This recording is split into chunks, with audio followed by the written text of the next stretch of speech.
మేడ్చల్ జిల్లా పేట్ బషీరాబాద్ పిఎస్ పరిధిలోని దూలపల్లిలో నకిలీ మందుల తయారీ కేంద్రంపైన ఎస్ఓటీ అలాగే డ్రగ్ కంట్రోల్ పేట్ బషీరాబాద్ పోలీసులు దాడులు చేశారు. ఇక 50 లక్షల విలువ చేసే నకిలీ మందులు మిషనరీని సీజ్ చేశారు. నకిలీ మందుల తయారీ కేంద్రం నిర్వహిస్తున్న గోపాల్ అలాగే రామకృష్ణ అనే 2 నిందితులను కూడా అరెస్టు చేశారు. ఇక మరో నిందితుడు పరారీలో ఉన్నట్లుగా తెలిపారు. ఘటనపైన కేసు నమోదు చేసిన దర్యాప్తు చేస్తున్నామని తెలిపారు. ఫార్మాస్యూటికల్ ఎట్లా తయారు చేస్తారు సేమ్ అదే రకంగా చేస్తారు.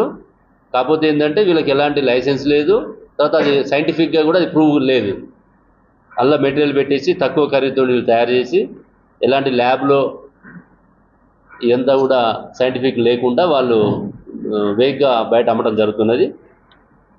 దానికి సంబంధించి ఈరోజు మనం పాత ఐపీసీ సెక్షన్ల ప్రకారం అయితే కాపీరైట్ యాక్ట్ ఐపీసీలో 467, 468, 471, 275, 276